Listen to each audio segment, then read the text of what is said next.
Chers amis auditeurs, bonsoir, bienvenue pour cette 55e édition d'Orage d'Acier. Oui, 55e, pourquoi pas 54e, parce que la semaine dernière, nous avons dû décaler cette émission, dû à un problème informatique, et malheureusement, vous le savez, la technique est toujours traîtresse.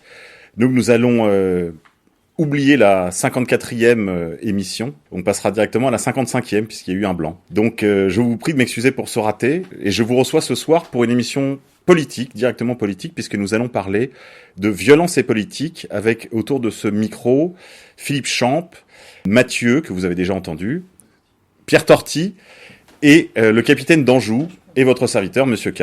Messieurs, bonsoir. Bonsoir. Bonsoir. Bonsoir à tous. Bonsoir. Alors, violence et politique, nous avons demandé à Philippe Champ de préparer cette émission, en particulier autour de la figure de Georges Sorel.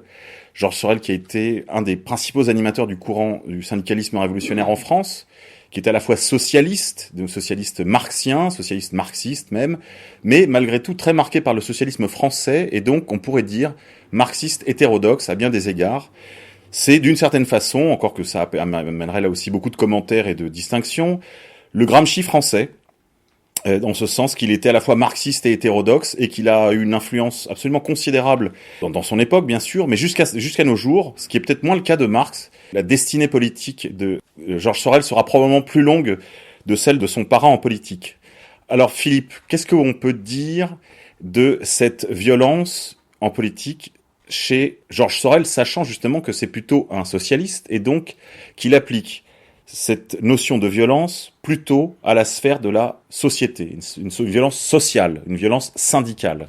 Oui, nous ne devons pas oublier que c'est un marxiste très hétérodoxe, qui a proposé une méthode, qui, à la lumière des événements politiques de son temps, a proposé une méthode par laquelle il imaginait que le prolétariat, puisque c'est ça son point de vue à lui, que le prolétariat pouvait imposer sa volonté, le prolétariat exploité pouvait imposer sa volonté à la bourgeoisie exploiteuse. Et ce que je pense, c'est que une fois qu'on a surmonté l'aspect proprement marxiste de la définition sociale de Sorel, c'est-à-dire la relation entre les exploités et les exploitants, lui, dans un point de vue purement social, nous pouvons nous réutiliser cette dichotomie du point de vue strictement politique. Il y a aussi des exploiteurs et aussi des exploités. Les exploiteurs, selon Sorel, c'est la classe bourgeoise et les exploités, c'est le prolétariat. Pour nous, nous avons un peuple qui est manipulé par les institutions démocratiques, qui est manipulé par une caste dominante qui n'a aucune différence, en réalité, différence de nature politique, qui n'a aucune différence avec les bourgeois exploiteurs tels que Sorel les avait vus. Mais ce qui est intéressant chez Sorel, c'est bien sûr, je parle déjà de cette transposition que nous pouvons faire du domaine social au domaine politique, mais il y a également quelque chose qui va nous amener plus directement à notre sujet. C'est-à-dire, de quoi Sorel a-t-il été le témoin ? Il a été le témoin d'une lutte politique pour le pouvoir, mais qui était une lutte de pure connivence. Il a eu sous les yeux l'action d'un Jaurès. Il a de bonnes raisons de ne pas aimer Jaurès, mais ça va au-delà du fait de ne pas aimer. Pour lui, Jaurès, c'est le traître absolu. C'est celui qui utilise le prolétariat, qui utilise les peurs du prolétariat, qui utilise les désirs, les aspirations du prolétariat pour se donner une place entre ce prolétariat dont il veut être le représentant et les bourgeois qui dominent la République. À savoir que Jaurès ne cherche pas du tout à renverser les institutions, pas du tout. Jaurès cherche à instrumentaliser le prolétariat pour un jour, éventuellement, mais si ça n'arrive pas, c'est pas le plus grave, pour un jour éventuellement prendre le pouvoir à son profit. Mais Jaurès a toujours eu le double jeu, à savoir que, à Paris, il manipulait le prolétariat comme un instrument pour essayer de faire peur à la bourgeoisie dominante, et à Toulouse, il était le bon bourgeois pépère qui emmenait sa fille à la première communion. C'est-à-dire que Sorel, qui a des revendications morales, d'ailleurs M. Coll disait très bien tout à l'heure, il est marxiste certes, mais il est très influencé par nos socialistes français par exemple, à la manière de Proudhon, qui avait des revendications morales dont nous ne pouvons même pas avoir l'idée aujourd'hui. Donc Sorel est à la fois horrifié intellectuellement et scandalisé moralement par l'attitude d'un Jaurès, car jamais Jaurès n'aurait réalisé la révolution prolétarienne telle qu'elle aurait renversé le gouvernement de la bourgeoisie dominante.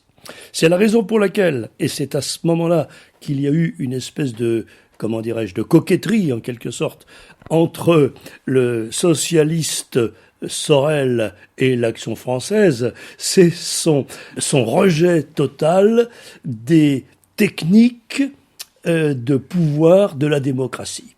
Parmi ces techniques de pouvoir de la démocratie institutionnelle, par exemple, le vote.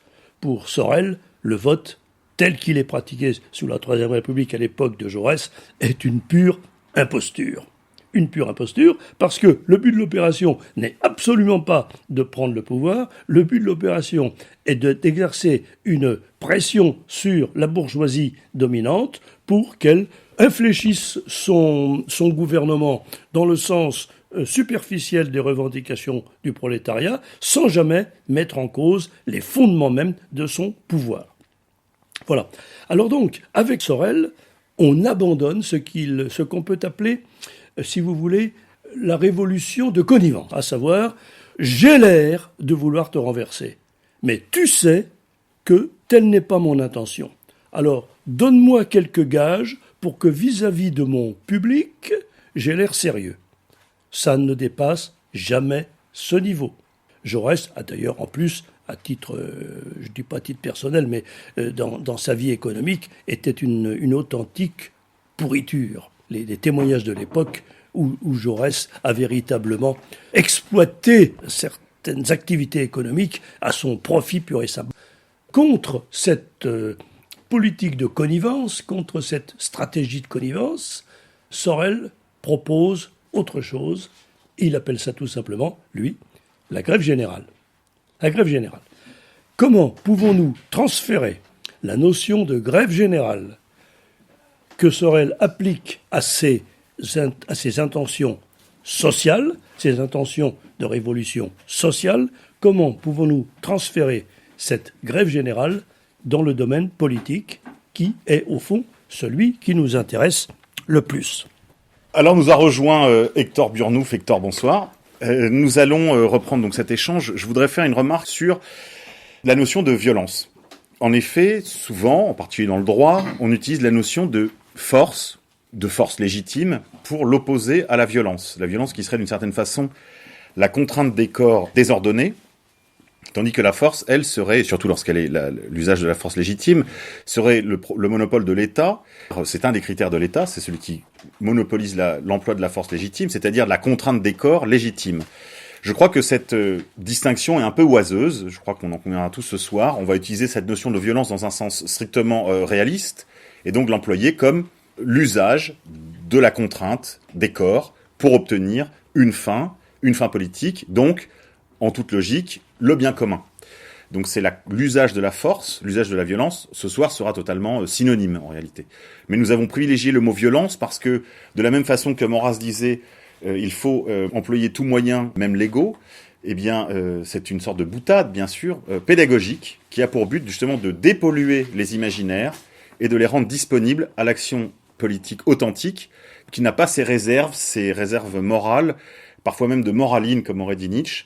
Donc, disons, une attitude débarrassée des faux semblants de ce théâtre politique dont Philippe Champ nous a déjà dit un mot, puisqu'en fait, il s'agissait, pour reprendre là aussi les mots de Guy Debord, en fait, d'une politique spectacle, dans le cas de Jaurès. Il s'agissait finalement de renvoyer les signaux d'une révolution, tout en fait, en l'utilisant à des fins, sinon personnelles, en tout cas à des fins politiques, entendu au sens le plus bas du terme.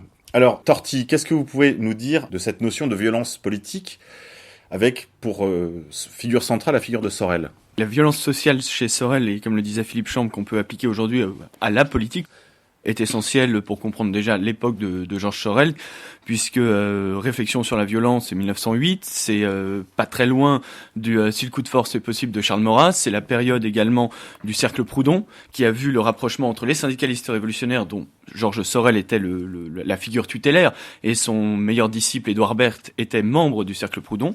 Effectivement, à travers la lecture de Georges Sorel, on voit très bien ce qu'il entend par grève générale, qu'il évacue immédiatement la question de la faisabilité de cette grève.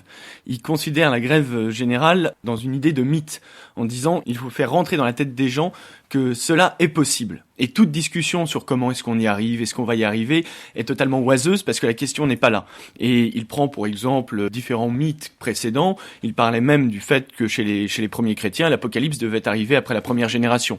Et au final, non, mais ça a permis de mettre dans l'esprit des gens une vision sur le long terme et sur le but à atteindre. Et quelles que soient les manières après, peu importe. L'important, c'est que les gens n'oublient pas quel est le but, qu'ils aient une figure et un objectif à atteindre qui les motive et qui les pousse au final à l'action. Encore une fois, on fait de la politique, donc on est toujours dans l'ordre de l'action. Hector Burnouf. Effectivement, il faut que les individus et les acteurs soient convaincus que ce mythe est possible, mais ce qu'il faut voir aussi, c'est que ce mythe ne sollicite pas justement la partie rationnelle, raisonnante, logique de l'esprit humain. Et ce en quoi les individus se laissent facilement convaincre que ce mythe est possible, c'est qu'ils se gardent de l'analyser avec des critères et des schémas qui seraient des schémas analytiques purement cartésiens.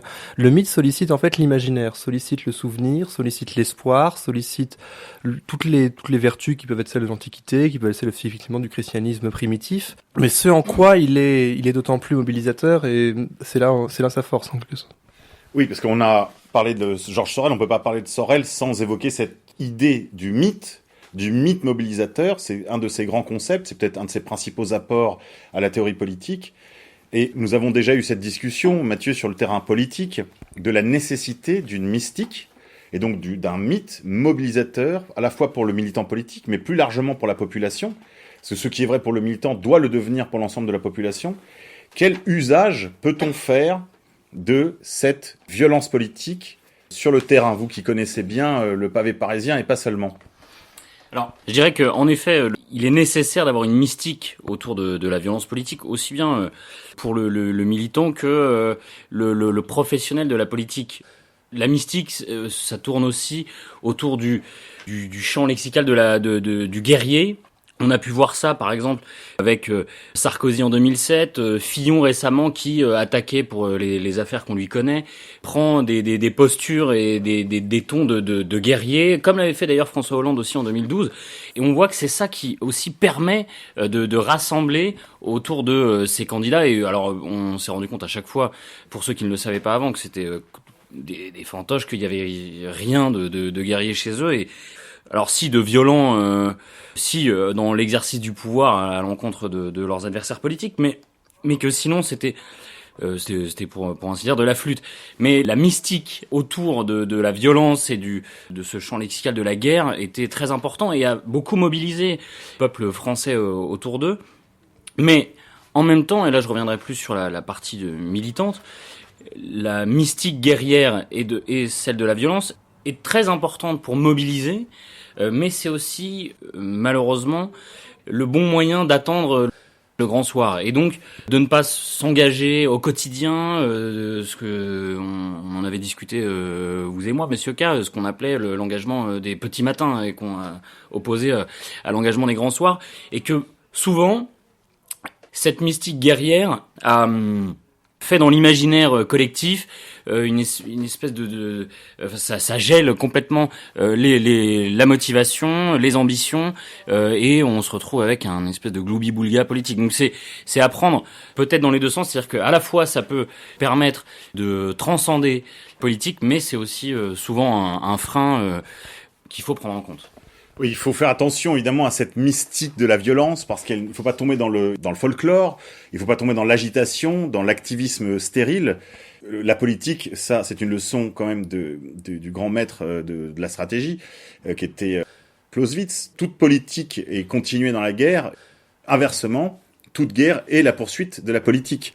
Gardons-nous de toute sacralisation ou mystification de la violence politique, mais cela doit faire partie intégrante de notre imaginaire politique, de notre mentalité de militant, et savoir que l'usage de la violence, en particulier dans le cadre de la défense, est une nécessité absolue. Mathieu. Et j'en finirai par là, juste une remarque. Si je mets en garde, il n'en demeure pas moins qu'il ne faut absolument pas l'abandonner, parce que c'est justement ce qui est attendu aussi, c'est que nous soyons des moutons dociles. Et il ne faut pas, même s'il faut se prémunir de cette espèce de rêverie, il ne faut par contre pas du tout devenir docile et mettre ça au rencard et se dire que la violence de toute façon n'a rien à faire en politique. Oui, la violence fait partie de la vie et elle fait partie de la vie politique. On l'a dit tout à l'heure, la politique est essentiellement la guerre et la guerre, je le disais, réversiblement est politique. Donc, ça fait partie de nos activités normales, habituelles, en cas de nécessité. Capitaine d'Anjou. Exactement, pour revenir sur cette question de la mystification du combat, elle a été très bien décrite par Dominique Vénère dans Pour une critique positive, écrite dans les années 60, comme une tare de l'opposition nationale, c'est-à-dire une tare du combat nationaliste, puisqu'elle maintient dans une sorte de rêve permanent les combattants, et par là même, elle tue dans l'œuf toute capacité matérielle de combat. Il dit très bien aussi, une révolution, ce n'est pas un acte lyrique, c'est un travail de fourmi. Voilà, donc on revient à ce que disait Mathieu tout à l'heure, c'est-à-dire les petits matins, beaucoup de petits matins pour préparer le grand soir. Hector Burnouf. Oui, il faut, en fait, dans le rapport à la violence, il faut simplement être doctement sorélien. Je veux dire, il y a quand même eu un grand malentendu autour de ce qu'a écrit Georges Sorel. On a retenu les réflexions sur la violence, on n'a retenu qu'un mot, et on a fait une sorte de fétichisation, d'érétisation de la violence en soi. Un amour de la splendeur inégalable du gourdin. Et donc il y a une déformation, une sorte de légende noire qui entoure encore Georges Sorel. Il faut le préciser, il faut le redire. Georges Sorel n'était pas un apôtre de la violence pour elle-même. Il appartient à la tradition de la pensée classique. C'est-à-dire, il explique qu'au fond, penser le monde, c'est déjà pas mal. Avant d'essayer de le transformer, avant d'essayer de dire ce qu'il faudrait faire, ce qu'il faudrait pas faire pour que le monde soit meilleur, se contenter de penser ce qui est, de penser la manière dont le monde est et se meut de manière, par lui-même, ce sera déjà un effort. Et ce qu'il constate, c'est que rien n'a jamais été obtenu ni fait, y compris dans l'ordre du politique, d'ailleurs sans violence. On dit que la démocratie est la résolution pacifique des conflits. Il y a quand même une violence dans la démocratie. Sorel l'a d'ailleurs beaucoup décrit dans les réflexions sur la violence, l'idée que le pouvoir bourgeois puisse lui-même s'instituer en tant que brutalité, parce que par la répression de la révolution, ce qui peut être la contre-révolution bourgeoise. Et ce en quoi il faut quand même, je pense, laver l'honneur de Georges Sorel. Ce qu'il explique tout simplement, c'est que bêtement, simplement, le sublime, la grandeur n'émerge qu'avec un peu de sang, un peu de violence. Et au fond, le savoir, c'est peut-être mettre à distance certaines dérives et pouvoir mieux s'y préparer. Torti. Oui, pour réagir à ce que disait Hector Burnouf à propos de la démocratie et de la violence ou ce mythe de la démocratie en disant c'est un régime de paix ou autre, ça me faisait penser à des propos que Michel Déon avait tenus il y a quelques années de cela quand il avait été invité par Frédéric Tadei sur son plateau de Ce soir ou jamais. Il disait que lui était né en 1919 et son père avait fait 14-18. Il a dit tu connaîtras pas ce que j'ai vécu, vous ne connaîtrez pas la guerre. Il dit on a eu 39-45, ensuite on a eu la guerre de Corée, ensuite on a eu la guerre d'Indochine, ensuite on a eu la guerre d'Algérie, ensuite on a eu la guerre du Vietnam, après il y a eu la guerre d'Afghanistan, les deux guerres du Golfe, et il posait la question qui était restée en suspens d'ailleurs sur ce plateau, mais la question que je me pose c'est la démocratie n'est-elle pas en soi un système belliqueux? Cela nous ramène aux premières réflexions de Philippe Champ. Alors on peut peut-être reprendre votre propos, Philippe. Que la démocratie soit un système belliqueux, à mon avis, ça va même plus loin. Parce que la démocratie a besoin d'entretenir à l'intérieur de l'État qu'elle domine une guerre constante qui justifie les élections. D'un côté, elle suscite l'opposition et de l'autre côté, elle prétend résoudre les contradictions par le système électoral. Et dans le rapprochement amusant qui a eu lieu entre Sorel et l'Action française, ils se sont rencontrés au moins sur cette dénonciation de la fausse paix qu'a l'air d'instaurer le système électoral. Et la guerre dont parle... la violence, mais j'ai dit guerre, c'est un lapsus tout à fait révélateur, parce que la violence que Sorel promeut, comme on le disait très justement tout à l'heure, c'est pas la violence arbitraire, spontanée, elle doit s'organiser comme la guerre. Et Sorel compare la violence qu'il promeut, lui, comme devant apporter la libération du prolétariat, et que nous, parce que nous disons politique d'abord, nous présentons comme étant la libération du peuple, elle apparaît comme la bataille napoléonienne. Bien sûr, nous ne sommes pas marxistes, donc nous ne pensons pas que le ressort de la société consiste dans l'opposition permanente entre deux classes sociales, c'est les dominés et les dominants. Mais inversement, si nous faisons cette transposition dont je parlais tout à l'heure, nous avons un peuple dominé et une caste dominante. Contre cette caste dominante, le recours que nous tirons des analyses de Sorel, c'est tout simplement une attitude de violence qui, selon Sorel, ressemble à la bataille napoléonienne. Et je suis étonné d'ailleurs, dans son livre de 1908 sur les réflexions sur la violence, il ne cite jamais le nom de Clausewitz. Et pourtant, M. K. le disait tout à l'heure, ça paraît évident, puisque Sorel lui-même parle de la montée aux extrêmes. La montée aux extrêmes sur le terrain politique par la violence politique, c'est exactement du Clausewitz. C'est-à-dire utiliser la logique militaire de deux camps qui sont en présence et dont la victoire de l'un amènera nécessairement, sinon l'anéantissement de l'autre, du moins sa soumission totale à ce que désire le vainqueur, eh bien, cette analogie entre la logique militaire sur le terrain de la bataille napoléonienne et le terrain politique où le bien commun doit s'imposer contre les fausses valeurs de la caste dominante, utilise exactement la même logique.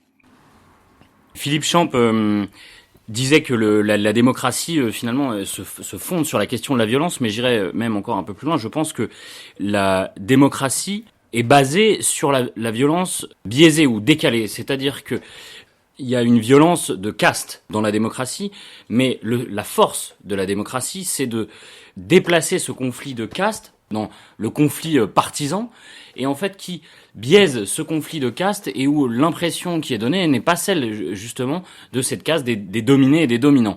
Pour en finir avec ça, je vous renverrai sur la question de la démocratie aux travaux de Bernard Lugan sur l'Afrique et particulièrement l'implantation forcée de la démocratie en Afrique, où là c'est le comble de la violence, parce que la majorité telle qu'on la connaît chez nous donne lieu à énormément de passes d'armes, de conflits familiaux sur les marchés, etc. Ce qui est déjà complètement incroyable dans une société de pleutres et de moutons comme celle qui est la nôtre. Mais si vous projetez ça en Afrique, vous vous rendez compte que là, il en dépend de la vie des gens. En Afrique, vous voyez vraiment l'essence même de la démocratie qu'est la violence.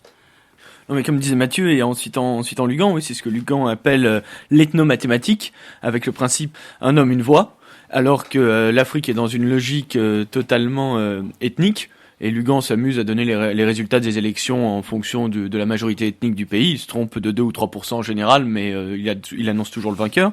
On voit bien là le drame, effectivement, de la violence inhérente du système démocratique dans des sociétés comme les sociétés africaines, qui ne sont pas les sociétés libérales, occidentales. Hector Burnouf. Monsieur Champ avait parfaitement raison de souligner la manière dont Sorel appréhendait le conflit et l'antagonisme en politique. C'est une dimension qui tente à être occultée aujourd'hui, notamment dans l'étude politique. Ce pourquoi d'ailleurs Sorel est si mal vu, si occulté, si caricaturé et si oublié. C'est-à-dire qu'on a tendance à oublier que le politique, c'est d'abord le lieu de la résolution du conflit. On passe d'une communauté humaine où tout est simple, où il y a une entraide générale, qu'on idéalise beaucoup aujourd'hui, à des communautés naturellement plus vastes, des sociétés en quelque sorte, où on bute sur les antagonismes systématiquement, sur les antagonismes culturels, des antagonismes de classe, des antagonismes politiques, des différends profonds, et on invente un mode de résolution qu'est le système politique, justement, qui peut être l'arbitrage de l'autorité, qui peut être le vote, qui peut être l'autorité de l'État absolu, mais en tout cas voilà, le politique, et on a tendance à l'oublier, naît de cette conflictualité, naît de cet intérêt aussi dont se saisit l'individu, et dont on tend justement à vouloir le dessaisir en prenant le contre-pied radical de Sorel, en disant que tout peut se résoudre avec un peu de bonne volonté, en se retroussant les manches, en ayant un peu de bon cœur. C'est la pensée d'Habermas. En gros, si tout le monde se mettait ensemble et réfléchissait, ça serait peut-être mieux que si tout le monde restait dans son coin. Donc c'est de ce niveau-là, grosso modo. C'est celle de John Rawls en disant, écoutez, on réunit Madame Michu, Monsieur Dupont, avec un peu de voile d'ignorance, on trouve une solution miracle. Et donc on a une espèce d'abondance de pensées purement praxiologiques qui ne prennent pas compte de ce qu'est l'homme, qui ne prennent pas compte de ce qu'est l'histoire, qui ne prennent pas compte du réel, justement, et qui pensent pouvoir bâtir une cité idéale de bonne volonté en oubliant même ce qu'est le politique. c'est un état d'esprit qui tend beaucoup à se répandre aujourd'hui dans la population. C'est-à-dire qu'au final, on se dessaisit de cette chose qui est vaine, qui est facteur de conflit, qui est le sujet qui fâche, comme on dit dans les familles bourgeoises, pour privilégier un mode d'approche beaucoup moins, comme vous l'avez employé à l'instant, beaucoup moins viril, disons, parce que vous étiez Bernard Lugan. Donc. Oui, je voudrais ajouter que c'est exactement la définition de ce que Sorel condamne, à savoir la politique de connivence. Une opposition de connivence telle que nous avons vu l'exemple, nous par exemple, au moment de ce qu'on appelle les manifs pour tous. C'est exactement ce que Sorel condamne. Cette recherche d'une espèce de conciliation, coûte que coûte, qui est le contraire du bien commun. Vous, Burnouf, employez une expression que je veux absolument compléter. L'objet du politique, c'est le bien commun. Donc, ces genres de connivence excluent le bien commun, par définition. Le bien commun est exclusif de ce qui n'est pas le bien, naturellement. Le socialisme compassionnel, tel que peut le promouvoir un auteur que vous lisez ici avec intérêt, c'est dommage, Jean-Claude Michéa, est en fait un socialisme profondément contraire au principe qu'énonce Georges Sorel. C'est un socialisme pré-politique, d'entraide dans une communauté de 30 personnes, dans un immeuble où tonton José aide à traire la vache quand il y a besoin. Et au final, on idéalise une espèce de bonne morale, de bonne common decency qui faciliterait les relations sociales en occultant totalement ce qu'est l'histoire, justement. Et le socialisme tel que le pensait Sorel était profondément politique. Écoutez, pour vous répondre, Hector, c'est un point très important. Si nous avons beaucoup, en effet, fait la promotion des travaux de Michéa en France, c'est d'abord pour sa critique d'Orwell et son importation, finalement, du socialisme orwellien, et en particulier dans nos milieux patriotiques nationalistes. Mais ça, c'est la première opération. La deuxième, c'est que vous avez absolument raison de préciser les limites de ce socialisme du bas de l'immeuble, de la cage d'escalier, pour faire simple, ou du village, de la commune. En revanche, nous avons toujours été très critiques du socialisme de Michéa, en ceci, justement, qu'il exclut le politique dans plusieurs de ses critères. Au moins deux. La hiérarchie, c'est-à-dire la notion du commandement et de l'obéissance, et évidemment l'ennemi et l'ami. Pour Orwell, il n'y a que des amis. Dans le socialisme d'Orwell, comme d'ailleurs dans le socialisme de Simone Veil, à l'exception des méchants nazis et des méchants staliniens, il n'y a que des amis dans le socialisme utopiste, dans cette dernière vague de socialisme utopiste, qui est quand même une veine du socialisme français. C'est une veine du socialisme français qu'on ne peut pas entièrement répudier. Nous avons toujours été critiques des deux limites principales de ce socialisme, c'est-à-dire le commandement et l'obéissance, l'ami et l'ennemi, et j'en ajouterai une troisième qui a été signalée par Alexandre Apreval, qui malheureusement ne peut pas être des nôtres ce soir, c'était la transmission, c'est-à-dire la chaîne des générations, et donc nécessairement un certain enracinement et donc aussi une certaine exclusion de ceux qui n'appartiennent pas à la chaîne du sang, tout simplement. Sorel nous permet de penser cela, justement. Il opère une distinction fondamentale entre le mythe et l'utopie, deux choses qu'on a tendance à confondre parce qu'elles sont porteuses d'imaginaire, parce qu'elles sont porteuses de ce qui n'est pas actuellement. Sorel dit très clairement que l'utopie, c'est des choses dont on part à partir d'idéalités abstraites, on fait des calculs savants, ce que fait Fourier sur la répartition des litres de lait, sur les besoins de chacun, et à partir de ça, on construit une espèce de phalanstère de manière totalement hors sol, sans prendre en compte ce qu'est l'homme, ce qu'est le réel, justement. Le mythe, lui, intègre des éléments déjà présents, ne serait-ce que dans la psyché, ne serait-ce que dans ce qui sollicite d'imaginaire, déjà là, immanent, dans l'esprit humain, justement. Et c'est peut-être ce qu'il faut retenir vraiment de Sorel pour décider de l'avenir du socialisme. Lui-même avait anticipé la dégénérescence du socialisme. Il avait anticipé son absorption par la pensée bourgeoise. Le fait que le mythe serait au final, à défaut d'avoir un mythe qui puisse solliciter une violence, il se confondrait bon gré mal gré avec l'épistémologie, avec la vision du monde bourgeoise, pour être au final une sorte d'expression d'un ressentiment social, ressentiment matériel, que suscite la société bourgeoise. Alors que Sorel voulait instituer le socialisme comme une autre épistémologie, une autre Weltanschauung, quelque chose qui serait vrai, et d'où l'usage de la violence, d'ailleurs, quelque chose qui serait nécessairement amené à s'y confronter. On va s'approcher de la pause musicale. On va essayer dans cette deuxième partie d'aborder les aspects vraiment pratiques de l'usage de la violence en prenant, comme l'a évoqué tout à l'heure Philippe Champ, le cas de la manif pour tous qui a été un cas, on va dire, exemplaire. Nous y étions, donc en plus nous avons pu faire notre enquête de visu. On va faire une pause musicale, nous allons écouter le morceau que nous a suggéré Philippe Champ. La marche de l'opéra de Lully Thésée. Voilà, donc l'opéra de Lully Thésée, on se retrouve juste après, mais d'abord, le Hall of Shame. Shame. Shame. Shame. Shame. Shame. Alors cette semaine, j'aimerais remercier spécialement Léo, qui nous a fait un tip de 40 € avec une contrepartie de t-shirt. et qui nous met ce message. Continuez comme ça les gars, dans l'attente impatiente du retour d'Enigma. Alors oui, en effet, nous préparons le retour d'Enigma. Alors nous avons remis la main sur le Baron Fou, qui co-animait Enigma avec moi. Il prépare diverses choses, mais il a déjà mis en place la chaîne YouTube, donc vous pouvez regarder sur YouTube la chaîne Enigma Émission. Vous pouvez dès à présent vous y abonner. Il a déjà remis en route l'ensemble des émissions précédentes, et puis nous préparons donc une émission Enigma spéciale sur la Lune, pour laquelle le Bard nous a préparé des nappes de son, vous m'en direz des nouvelles. Donc Enigma, bientôt à nouveau sur vos ondes. Je vous rappelle aussi que vous pouvez retrouver les activités de nos amis de Dextra sur leur site internet et sur leur page Facebook, dextra.fr. Et vous pouvez également, donc, dès à présent, noter la date du 21 avril. Lucien Cerise donnera une conférence toujours au Molière, donc dans le 6e arrondissement parisien, le vendredi à 19h. Vendredi 21 avril, Lucien Cerise vous parlera La guerre, oui, mais laquelle ? Ensuite, Georges Feltin-Tracol, le 28 avril, viendra nous parler de Carl Schmitt et la Révolution conservatrice. Le 5 mai, Jean-Pierre Dickès nous parlera de la fin de l'espèce humaine, le transhumanisme. C'est un sujet très important. Je vous engage là aussi à suivre cette actualité sur le transhumanisme parce que c'est la chouannerie dans laquelle il faudra s'engager dès aujourd'hui. N'oubliez pas de commenter, de partager cet audio sur les réseaux sociaux, Facebook, Twitter, etc. Vous pouvez également commenter sous cet audio sur le blog de la radio Méridien Zéro. Merci encore aux camarades de Québécois Liberata. Et n'oubliez pas aussi que vous pouvez nous tiper sur notre page Tipeee. Le lien est dans la description sur la chaîne YouTube, afin de nous encourager et de nous aider à maintenir la qualité de cette émission. Vous pouvez tiper pour 1 euro, 2 euros. Pour 24 euros, vous aurez une contrepartie de t-shirt. Et pour 50 euros, vous pourrez passer une soirée avec moi et l'équipe de Fréquence Orage d'Acier. Enfin, tout ça sur notre page Tipeee. Enfin, retrouvez toutes les contreparties sur notre page Tipeee, www.tipeee.com/fréquence-orage au pluriel -d-acier. On se retrouve juste après la pause musicale, la marche des combattants de l'opéra Thésée de Lully.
Dans son ouvrage dans les réflexions sur la violence, Sorel, à plusieurs reprises, pointe la lourde responsabilité des catholiques de France dans cette espèce de connivence à partir du moment où il y a eu le ralliement de Léon XIII, 1892. À partir de ce moment-là, les catholiques de France sont entrés dans une fausse opposition. Et il cite des choses absolument extraordinaires qui nous rappellent notre temps. C'est que le 9 novembre 1906, Aristide Briand déclare à la Chambre, écoutez bien, Aristide Briand déclare à la Chambre que si les députés catholiques avaient refusé de s'occuper de la loi de séparation, il n'aurait pas pu faire aboutir son projet. Cela ressemble à ce qu'a déclaré Simone Veil, à savoir que si les évêques de France avaient clairement pris parti contre la loi sur l'avortement, ça se passe dans les années 70, eh bien, elle n'aurait jamais pu faire aboutir son projet. Or, à partir du moment où Léon XIII, par son encyclique au milieu des sollicitudes de février 1892, demande aux catholiques de France de rallier sincèrement et sans arrière-pensée les institutions républicaines, par le fait même, il s'excluait d'apporter une solution efficace aux problèmes que posaient les institutions contraires au bien commun. Ils étaient obligés d'entrer dans la stratégie de connivence qui était de se soumettre aux règles d'opposition fixées par l'adversaire. Alors, je pose la question, peut-on imaginer sur un champ de bataille le commandant d'une des armées accepter de se soumettre purement et simplement aux conditions posées par son adversaire? N'importe qui comprend dans ces conditions-là qu'il est impossible de vaincre. Si l'adversaire vous impose ses armes, le terrain et l'heure du combat, et peut-être même la tactique adoptée, il est évident que l'adversaire est forcé, est contraint, est obligé de vaincre. Et le ralliement des catholiques à la République a eu cet effet, c'est que plus personne n'a mené une véritable opposition. Alors évidemment, Sorel, lui, ne se place pas du point de vue politique. En bon marxiste, même marxiste très très hétérodoxe, il ne voit que la lutte sociale. Mais il dépend de nous de transférer la logique de cette lutte sociale que lui-même assimile à la bataille napoléonienne. Il ne tient qu'à nous de transférer les conditions de cette lutte sociale à la lutte politique, sachant que, évidemment, la violence que Sorel promeut n'est pas la petite violence menée par les nervis gauchistes dans toutes les manifestations. L'expérience montre que cette petite violence-là est efficace, mais parce que le pouvoir est complice de cette violence. Il est évident que ce n'est pas celle-là que Sorel promeut. La grève générale dont parle Sorel, c'est pas la violence qui fait qu'on va tabasser les policiers ou tabasser les percepteurs. La violence dont parle Sorel, c'est, du point de vue social, la grève générale, et pour nous, c'est l'insoumission civique, ce qui est exactement le parallèle politique de la grève générale sur le plan social. Hector Burnouf, quelques remarques sur l'inaction des catholiques dans la pensée de Sorel ?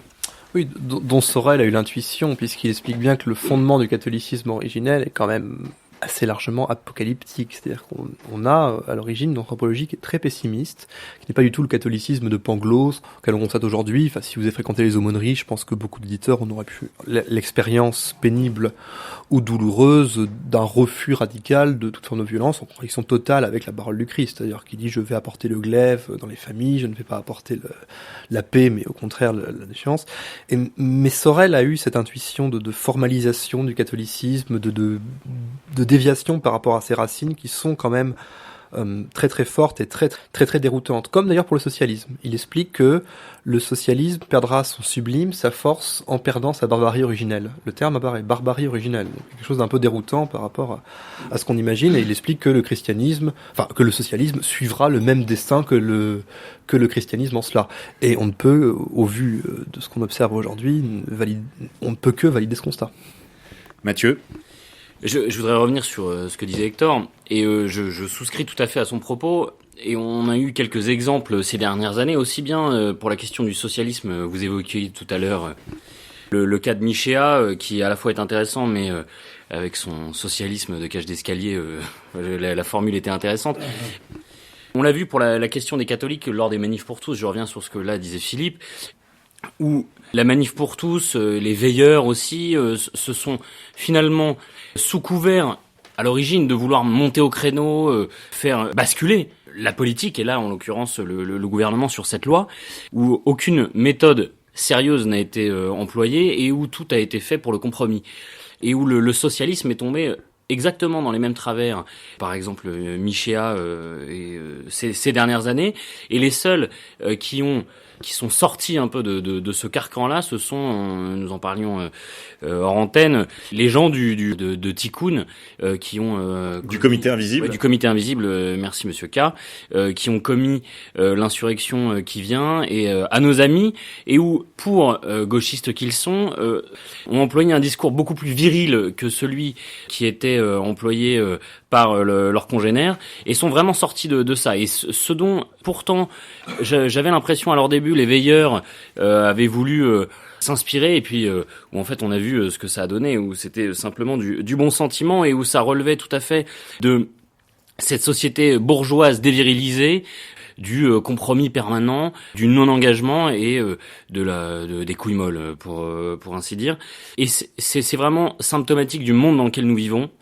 C'est-à-dire que là où il faudrait appeler à une violence légitime et à une certaine virilité, ça n'est plus jamais le cas, et en même temps, le monde tel que nous le vivons aujourd'hui, mondialisé, bourgeois, bon teint, organise une violence permanente qu'on a pu appeler le soft totalitarisme sur les peuples, sur ce que Philippe Champ appelait au début de l'émission, et j'allais dire les opprimés, mais non, c'était excusez-moi, oui, les exploités, je vous remercie. Et où les rapports ont été complètement inversés, de là où il faut la tempérance et là où il faut la violence, ça a été, et encore que la tempérance n'est même plus utilisée, parce que la tempérance permet exige une certaine violence qui n'est même pas le cas. C'est juste la mièvrerie et plus aucune virilité.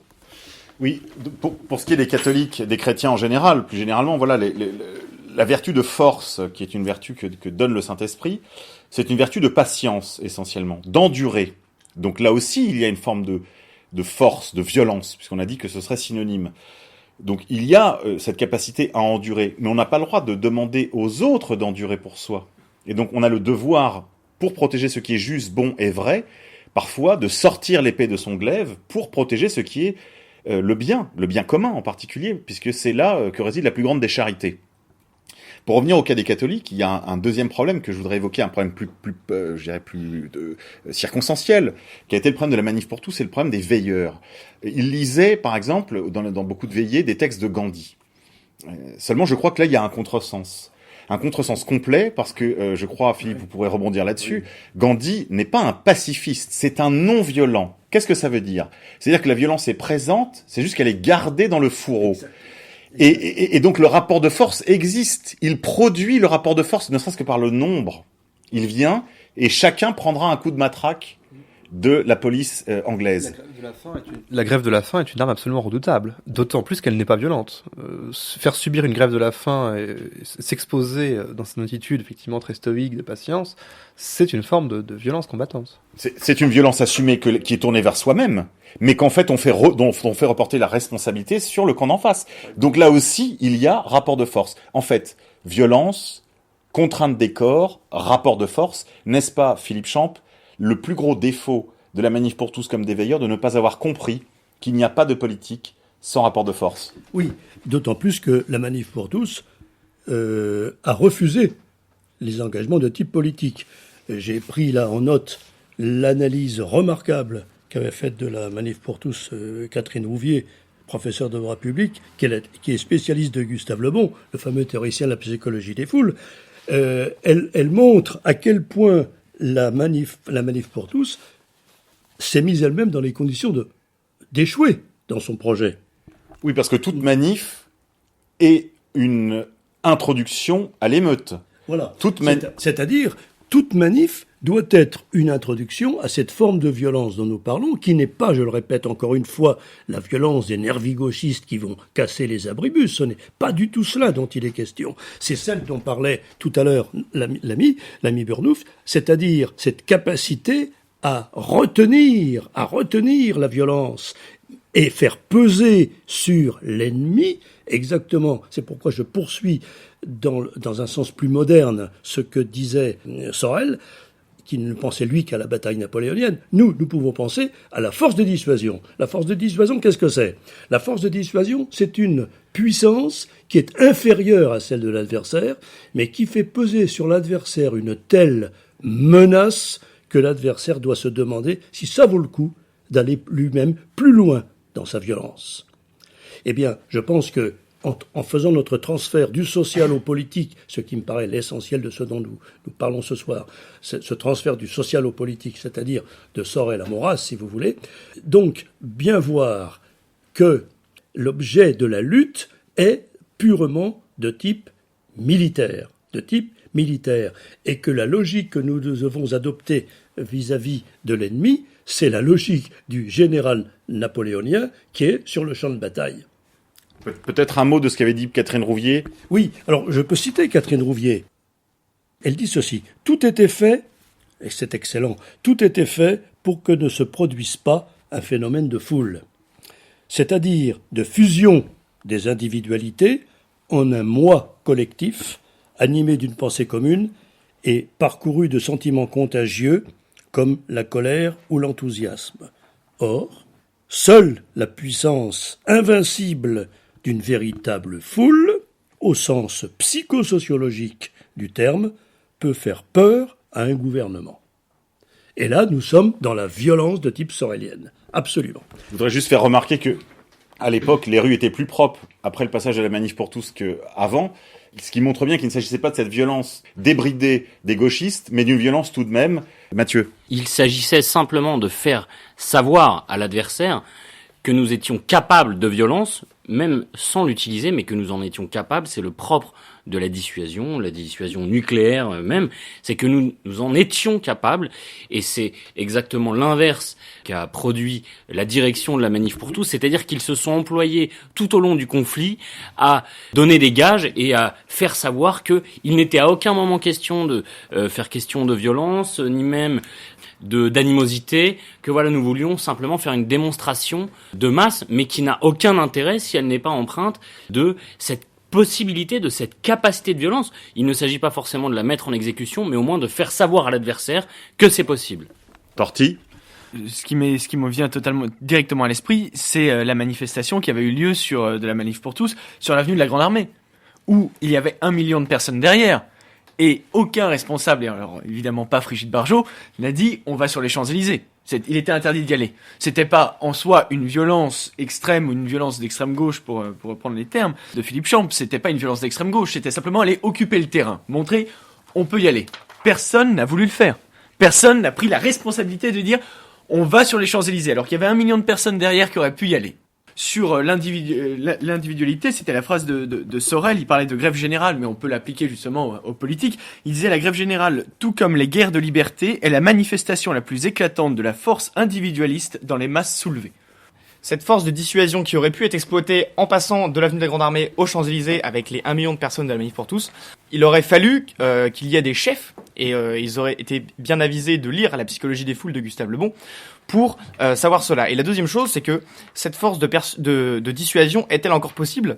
Nous avons produit, il y a 3 ou 4 émissions, une citation d'Ernst Jünger dans le Box 125, qui est tout à fait pertinente.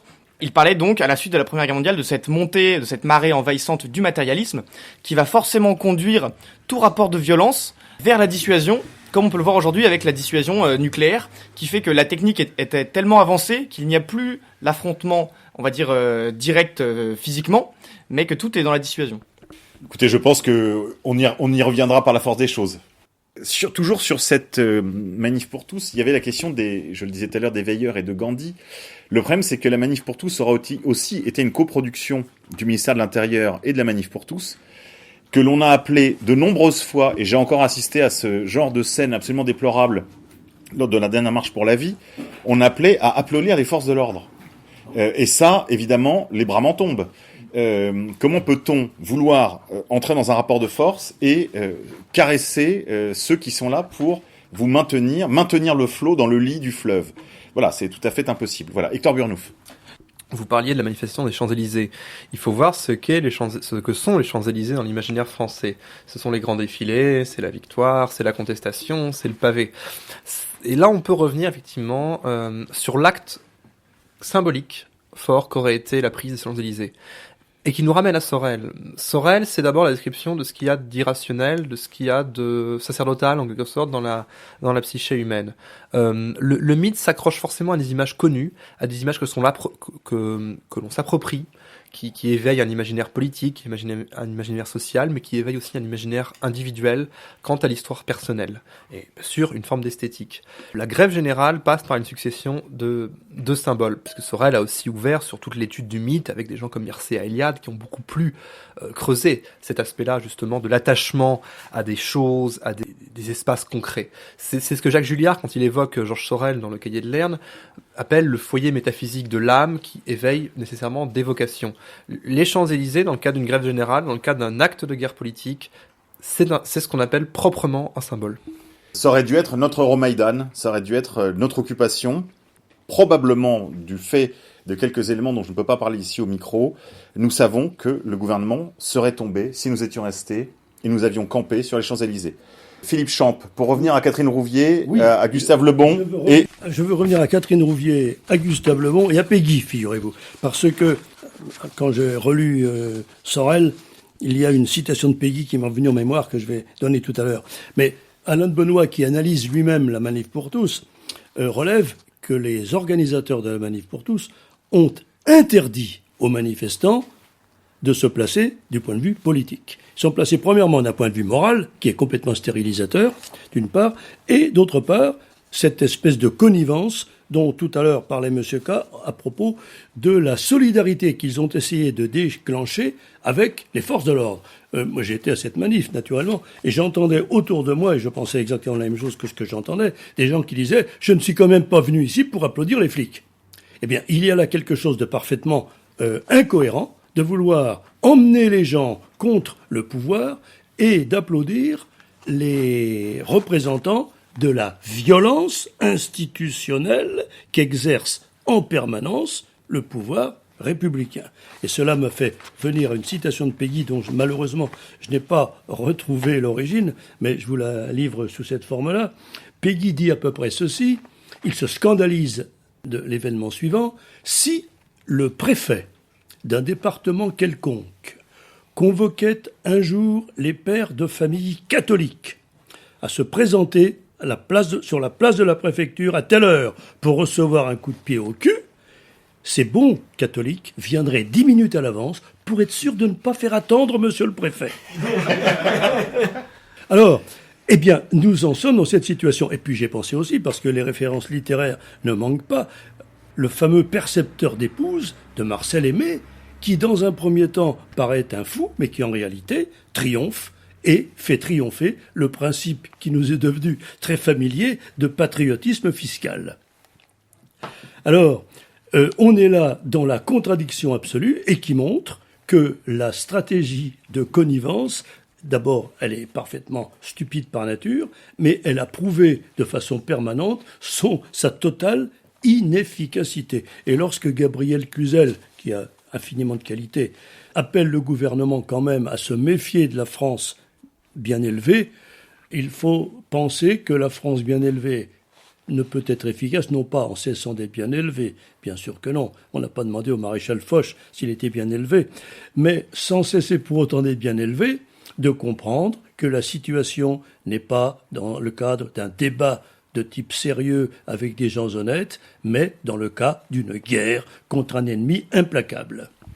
Oui, sans compter que sur la question du mariage pour tous, il n'y a absolument pas de débat. Cette loi est nulle et non avenue parce qu'elle est contraire à des faits de réalité. Bon, mais ce serait l'objet évidemment d'une émission en tant que telle. Hector Burnouf. Oui, une anecdote à ce propos sur la recherche un peu vaine du consensus de la Manif pour tous. J'étais dans l'organisation ce qu'on appelait le pôle élu.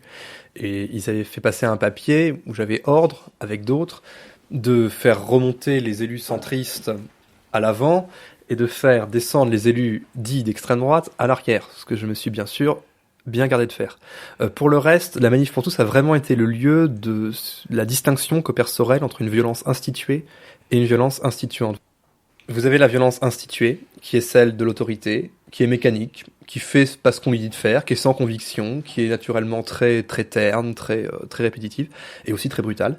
Et vous avez la violence instituante qui émane de la base, qui est volontaire, qui est créatrice et qui porte ce que Sorel appelle le sublime. Et là, vous avez vraiment presque sur la Champs-Élysées au prisme de deux types de violence qui permet justement de clarifier la position de Sorel à ce sujet, car je le répète, ça a été trop souvent caricaturé. Je vais vous demander, messieurs, un dernier tour de table, peut-être, capitaine. Bon, un dernier mot, on l'a répété souvent à cette antenne, mais si c'est votre premier soir, n'oubliez jamais que la police est votre pire ennemi. Torti.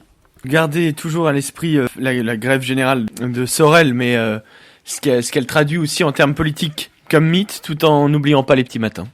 Philippe. Oui, il y a quelque chose que je voudrais indiquer, c'est les faux principes sur lesquels des gens qui même éventuellement ne se proclament pas démocrates imaginent qu'ils pourront faire pression sur le système en acceptant un certain nombre des lois du système. Et ils appellent ça le pragmatisme, le réalisme, etc. Mais le pragmatisme, le réalisme, Maurras disait, si j'ai la tuberculose, le réalisme, ce n'est pas de vivre avec ma tuberculose, bien sûr, je suis obligé de vivre avec ma tuberculose. Mais le vrai réalisme est d'essayer de m'en guérir. Or, m'en guérir, ça veut dire employer des moyens qui sont l'opposé du mal que j'ai. Eh bien, les gens de la Manif pour tous, les veilleurs, je ne sais pas trop, mais les gens de la Manif pour tous, c'est certain, ont éventuellement essayé à l'intérieur du système de faire infléchir le système dans un autre sens. Sur le plan militaire, et c'est une citation de Trotsky que répétait récemment Maître Pichon, celui qui accepte les lois de l'adversaire est déjà vaincu. Donc, notre objectif à nous, c'est d'habituer les gens à entrer dans une violence contre les institutions, qui, je le répète encore une fois, la troisième fois de la soirée, pour que ce soit vraiment clair, n'est pas celle du gauchiste qui va démolir les abribus, mais la violence, celle qui bloque l'exercice de la violence institutionnelle, la violence instituée. Évidemment, on n'a jamais vu le maréchal Lannes ou le maréchal Juin, dans des jours plus proches de nous, négocier avec ses adversaires, ni le terrain, ni le matériel, ni le jour, ni l'heure.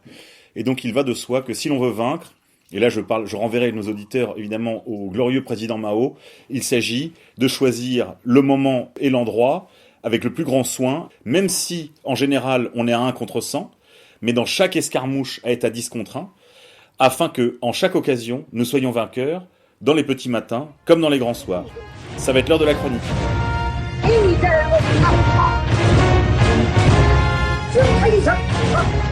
Alors après le petit indicatif qui nous annonce la chronique, je voudrais signaler que sur cette thématique, vous pouvez évidemment lire le livre que est en train de lire le capitaine d'Anjou, La psychologie des foules de Gustave Le Bon aux éditions PUF.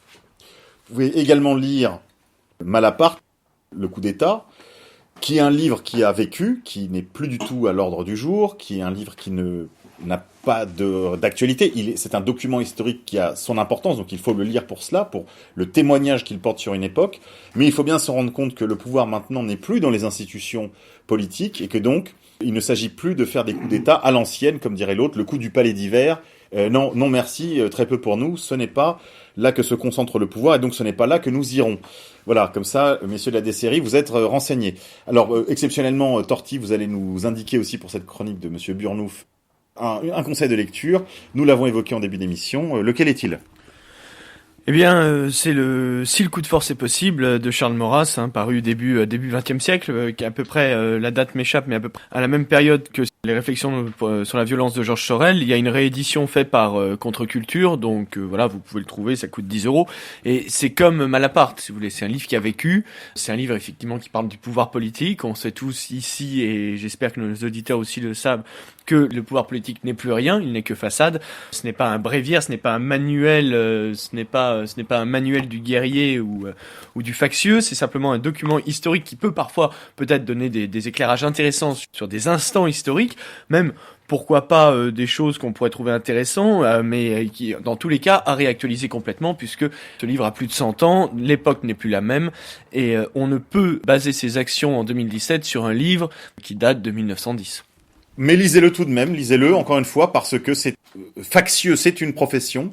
Donc pour devenir révolutionnaire professionnel, il faut en connaître toute la littérature. Donc lisez évidemment ce livre, Si le coup de force est possible, de Charles Maurras, qui complète très utilement les réflexions sur la violence de Georges Sorel, dont on a parlé tout à l'heure, avec Philippe Champ. Alors Hector. Un mot sur le rapport qu'ont entretenu Charles Maurras et Georges Sorel. En 1908, Georges Sorel publie Réflexions sur la violence, un livre qui naturellement va lui attirer beaucoup plus d'inimitié à gauche, d'où il venait, qu'à droite. Et le livre va être plutôt lu et plutôt bien reçu certains éléments de l'Action française. Maurras lui adresse la deuxième réédition de l'enquête sur la monarchie. J'aimerais vous lire ce que Georges Sorel lui a répondu. Alors attendez, on va indiquer quand même pour nos auditeurs qu'il s'agit d'une lettre qu'on trouve donc dans le cahier de Lerne, Georges Sorel, qui a un paquet d'années maintenant, une dizaine d'années au moins, mais peut-être est-il encore disponible. Vous pouvez peut-être téléphoner à l'éditeur, donc à Lerne, voir si vous pouvez vous procurer ça. Alors là, évidemment, vous connaissez le principe des cahiers de Lerne, ce sont des contributions, des lettres, des témoignages, des inédits parfois. Et puis, évidemment, un immense appareil académique avec de nombreuses notes de bas de page, une très riche bibliographie, en général la bibliographie complète de l'auteur.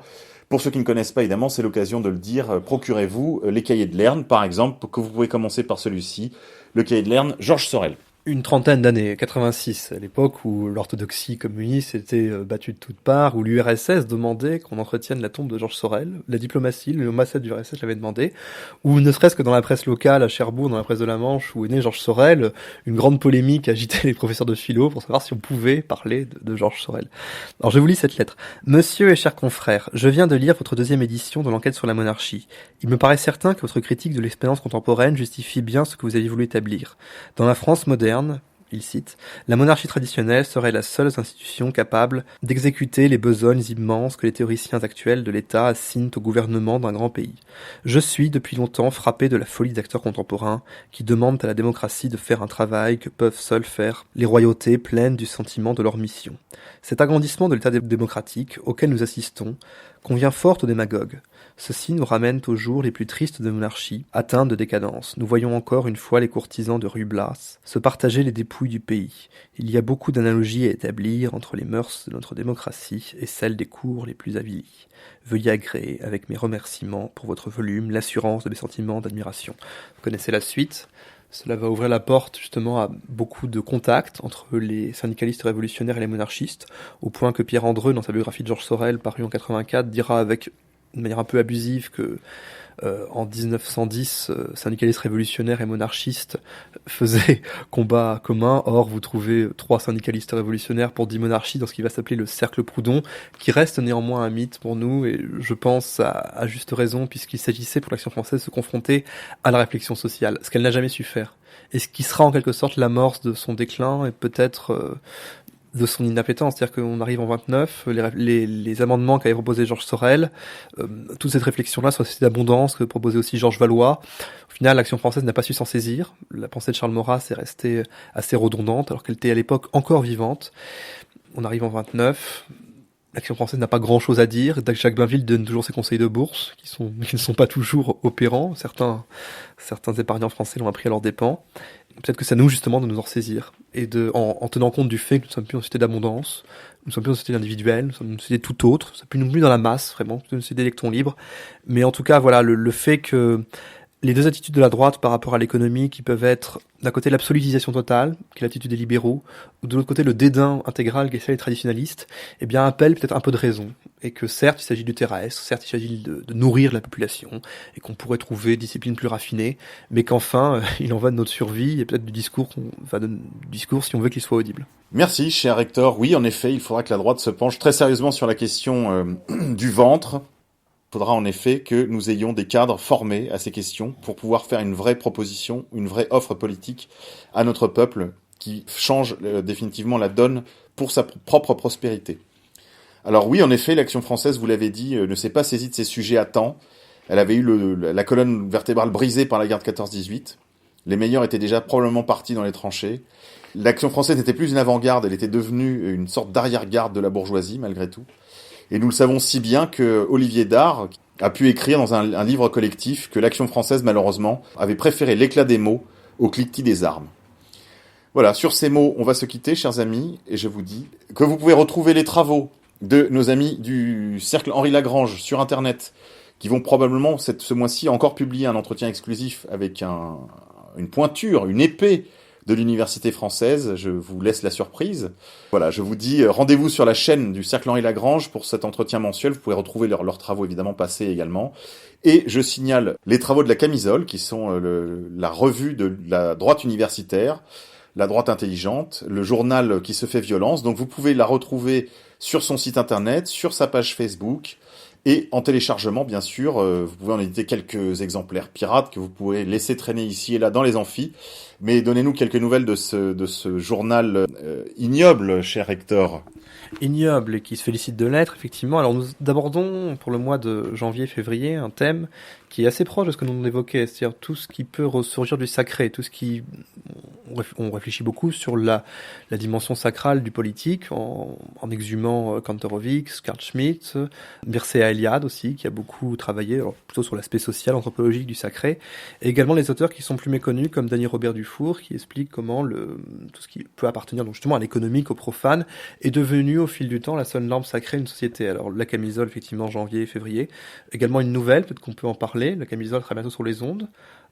Certes sur Méridien Zéro, mais maintenant sur Radio Liberté, Fréquence Camisole, dont le premier la première émission diffusée le vendredi 10 mars aura pour intitulé Jeunesse de France, demain, l'exil, la révolte ou la sécession. C'est une émission moins spécialisée qu'Orage d'Acier, qui a vocation à s'adresser à un public plus large, justement. De fait, Radio Liberté nous le permet, et en s'intéressant à des thèmes de culture de masse. D'ailleurs, dans la prochaine émission sera consacrée à Michel Houellebecq.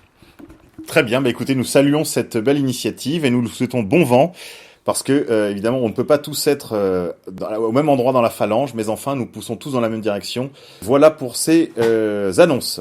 On se retrouve la semaine prochaine, et en attendant, n'oublie pas, si c'est ton premier soir, tu dois combattre.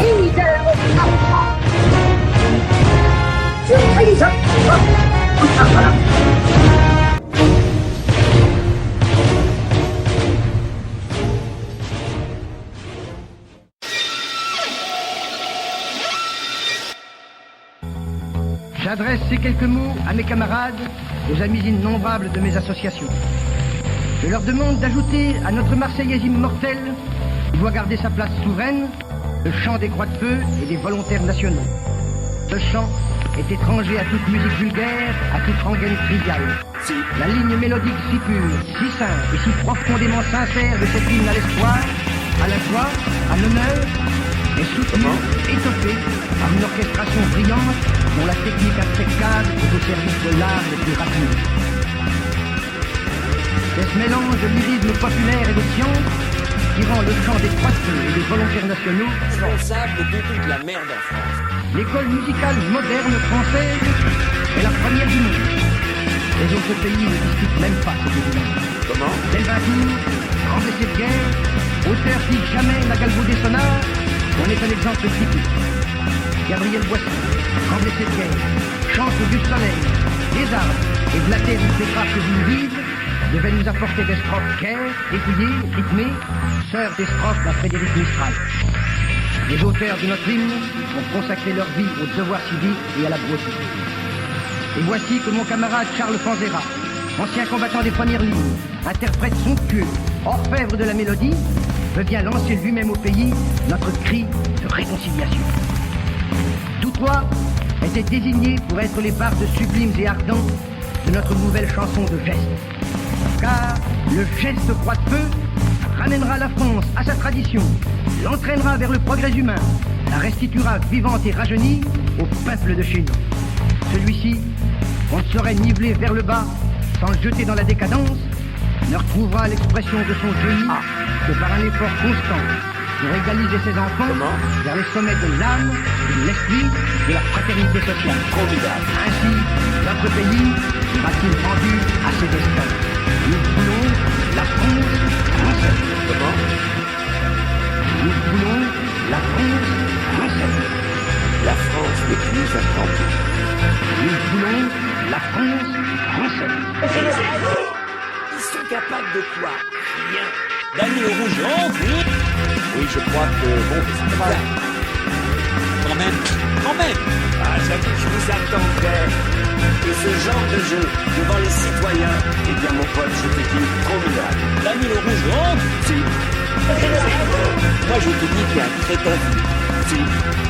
Que le peuple revolte. Que le peuple revolte. Pourquoi faire? Pourquoi faire?